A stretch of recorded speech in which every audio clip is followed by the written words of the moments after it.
Off with I was thinking about protesting because I mean, and how kind of this is gonna sound. I don't even mean to be cynical, but like it's like how pointless protesting can be. And I've gone to protests, like I've done protests before, right? And it's almost like imagine your kid. If you have kids, if you don't have kids, imagine you have a kid, and your kid like wants something really bad, and you have the means to give it to them. You have the money. You just kind of are like, if I give them this thing, they're gonna want more things, you know. And also, I don't really want to give them this thing, right? And so you say no, and then they just keep. Then they go on like they have some sort of tantrum, and they start, no, they start. They're outside yelling about it, or they're in the house like saying, "I want this thing, I want this thing," and it's a little bit annoying, but it's also just like at some point it's like it's a kid and it's like a little bit humorous. And you don't give them the thing, you just don't give it to them because if you give it to them, they're gonna want more things, right? And it's like that's kind of how I feel about it. It's like, well, the runners and the originators of the system and the people that run that shit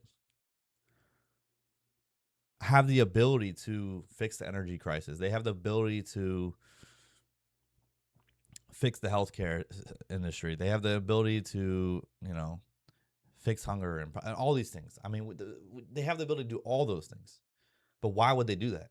Right? There's just no benefit to them of doing that. There's no flaws in the system, right? We like to think of flaws in the system, like whatever the capitalist system, the American system. There's these flaws in the system of the corruption or the extraction of resources, the destruction of the middle class, like whatever it is, right? There's these flaws in the healthcare system, all these things, but it's like those aren't flaws. That's the system, right? That's like how it is. That's just the system. And so the powers that be are gonna feel as if they have the right to engage like to use this system in the way that they're doing. They've set it up in a certain way for exploitation, right? And for all these things, right? We're like going to pretend like like going outside is gonna scare them. You know what I mean? I think there's some like propaganda shit. Like even in the Bug movie, it's almost like double propaganda because in the Bug movie or Bugs, right? It's almost like teaching you like the ants can beat the grasshoppers, like the ants can rise. The proletariat can beat the bourgeoisie, right? Like like we have more numbers. We have there it's like there's like 7 billion of us and like a couple hundred of these assholes, right? But the issue, but the issue is that in that movie, it's just ants versus grasshoppers. In real life, the grasshoppers have bunkers. The grasshoppers have every person on their payroll, every industry, every institution. They have all the weapons of mass destruction that they want. They have bunkers. They have weapons. That like.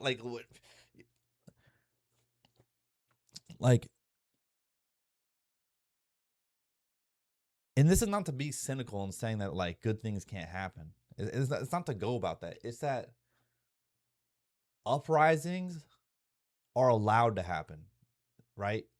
It's not like you're winning against the system. It's like that the system just allowing you to do it. Things such as like the women's rights movement, civil rights movement, all these things that happen due to large amounts of protesting and like doing all these things and these social movements were like allowed to happen though. Like they were if they didn't want this shit to happen, this shit would not have happened, right? You know what I'm saying? Like does that make sense? Like it had to be allowed by the powers that be for it to happen. Because you can see all the things in the world that the powers clearly don't want to be, and they just don't, and they're not going to be, you know.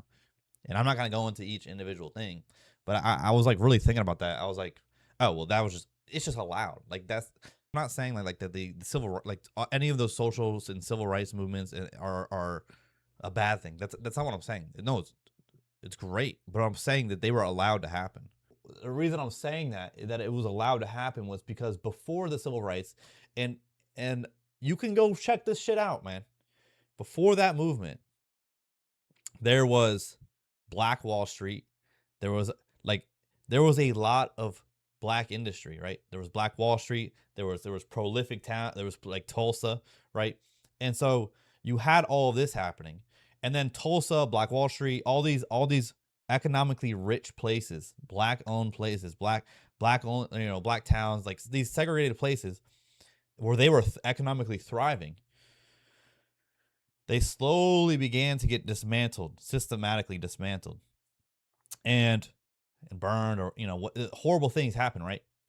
And then and I don't know the exact timeline, but the civil rights movement happened, and it almost made it so, because beforehand the powers that be obviously are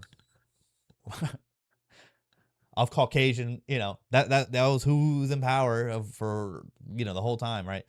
And they didn't really have control of, because black people now had their community. They had their own money. They had their own banks. They had everything. They had the Black Wall Street, right? They didn't need the white people. So now the civil rights movement came, and you desegregate. And at the same time, they dismantled all of the black infrastructure. So now you're in a state where now the black people are now dependent on the state again, dependent on, they're being segregated back into white society. And is that not now the powers that be now have control of both, right? They have control of the white proletariat as well as the blacks, right? And so that is what I'm saying. Like, there was like a real kind of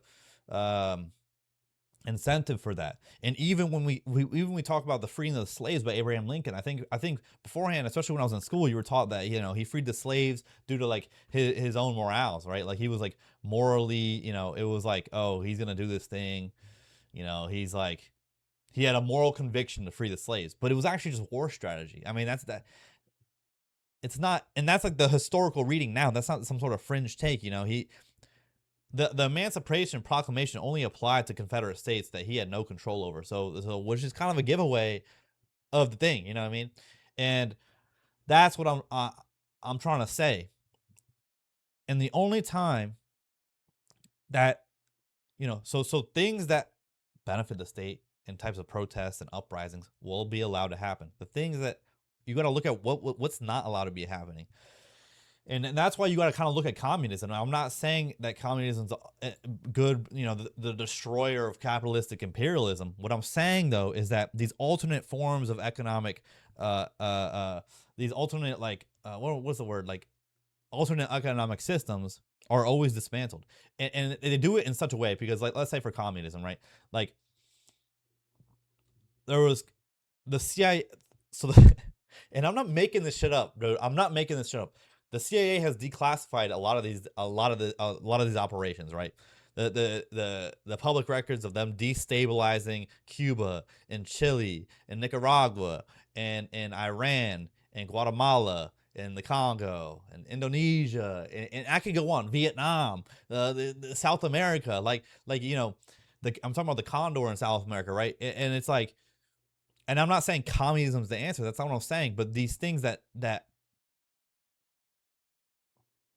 were kind of opposing the capitalistic imperialism, right? Like that I'm just observing a pattern, right? Because and the thing is, we're taught communism bad, right? That's essentially what we're taught: communism bad. But really, communism bad because, oh, go look at Cuba right now. Go look at these countries. But then you're like, oh no, these things failed not out of their own merit. They literally failed because the CIA went in and destabilized it. And then they're like, go look how bad it is. But it's like, we did that. The reason that shit got fucked, we put an insane embargo on Cuba and literally just look at Cuba has no power right now. And I'm not even trying to get crazy. I'm not trying to get crazy right now. This is what I was thinking about. I was thinking about this on the boat the other day. Yesterday, I was thinking about this on the boat. Is that the TV and now social media kind of tells you what to care about. Like, you don't know what you don't know until you know it, right? And then when you see it, you're like, oh my God, this is heinous. And you could see that the TV or whatever, let's just say, I'm going to use the word media in general. I keep saying TV and stuff. The media tells you what to care about, right? Because there's, for the most part, obviously there's people that know about things without the media telling them. But for the most part, that's why people all have the same, like, they're all saying the same shit, right? They're all having the same points. They're all, and at the same time, right? Like right now, like for example, right now, like everyone's dogging on Chet Holmgren for how he played, and it's all the exact same take. And every media news outlet, all sports are talking about the exact same thing. And every now and then you'll have an analytics guy that really talks about it. And it was like, well, Chet wasn't, you know, given a contract to do this. And yes, he played bad, but like everyone's jumping to, whatever it is, right? But I'm talking about more. If we take that and we say, okay, because there's atrocities happening everywhere all the time. In the Congo, it was happening in Lebanon for a while, the whole Middle East, um, Ukraine. It's about to go down in Taiwan. Dude, there's shit. The Congo, right? There's a bunch of African nations and cities and countries like Cuba, right? Venezuela, like a lot of South America, like everywhere you can imagine. Europe, civil wars, and I believe Nepal just had a civil war, like or like an uprising. There's things happening everywhere all the time, and so what you're like because of that, you can't. No human can can handle that. Like you can't handle that because it's too much. It's like knowing too much. So what the media does is it gives you one thing at a time, like maybe a handful of things to care about, and then you start seeing the protests happening from what the media is telling you to care about, right? Because let's just say hate crimes are always happening, violence is always happening, and even within your country, and good things are always happening too in your country. But the media they'll focus on if like let's say like for I'm going to use an example, but you can extrapolate this. Let's say there's like a big issue with Italians. This is not happening, right? But I'm just using an example. Let's say there's like a big issue with Italians where people are not fucking with Italians, and they're saying Italians are horrible people that murder people. And then in the news, they're going to find all these stories of Italians killing people, right? And even though it's going to happen so rarely, but they're going to find it. And then you're going to think that all these Italians are doing crazy shit. And now all of a sudden, you're caring. And all of a sudden, now you got one side hating the Italians, the other side being like, we care about the Italian. Now everyone's just talking about Italians, right? Do you guys get what I'm saying? Like you only care about what the TV is telling you to care about, and that's the other issue I find with protesting is like not issue. Okay, it's hard for me to talk about this because I'm not trying to come off as like an anti kind of like civil justice person. Like that's not what I'm just saying that you were told to care about what to care about. Okay, you were given different spoons with different types of food on it, and you're just eating it, right?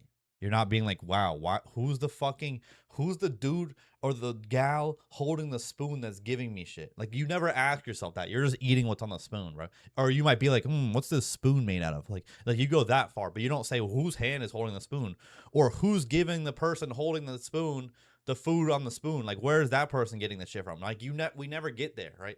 And I and so that's what I find like really in the end, like I finally understood what my dad's point was, which is like he told me he's like I just stopped caring about like political shit because he's like I care about making your mom healthy and caring about my children and focus on my family, like focus what's in front of me because obviously then you'll get into this kind of thing with like the leftists or whatever say like that you're privileged and that you're only able to not think about it or because you're not directly engaging with it.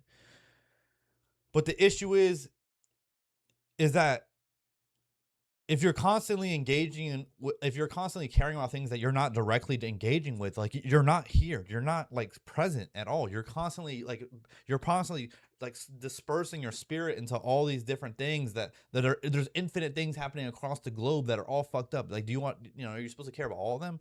And I think like each person that if you're dealing with one of these issues directly, yes, care about that issue because it's literally happening in your spot.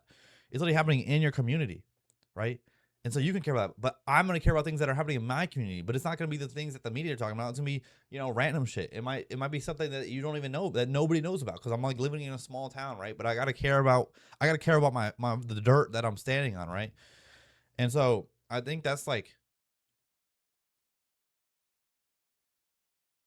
we're like I guess I ended up getting to what I said I'm not going to talk about, which is like we're all just being told what to care about, and we're all just fighting. While they're just like fucking at the top, they're just like smoking cigars and like drinking quadrillion dollar bottles of fucking of alcohol, just like laughing as we all just like riot to ourselves. You know what I mean? Like, don't give a fuck. Like, there's nothing. They don't feel like they feel threatened in some way that it's like they're all building bunkers, but you know how like, but they have the ability to build a bunker, and you don't. And when shit pushed us up and they're all living underground, doing the exact same thing they were doing above ground, well, we're all just like fucking zombies, like just eating each other, like in a metaphorical sense. You know, it's like fuck, dude. Like they're, you know, and even right now, like the midterms are coming up, and there's like this hope again of people talking about hope, and it's like, oh, or we're gonna get all these people in, and they're gonna make a change, and it's like, I think the only change that like that type of change, like I don't think there's gonna be like like change on that level is only allowed to happen, right? It's not like you can't force it to happen. The only thing I think you're allowed to force kind of happen is more on a local level, because who like the fucking people in power don't give a fuck about your local elections, right? Like except for you're in a major metropolitan area, but like in my little town, it's like all right, I gotta go shit. I might continue this video, but I gotta go shit. But 10-4, guys, girls, gays, squares. They, them, these are any all. Everyone, I gotta go shit. Have a blessed rest of your Monday. I'll see you.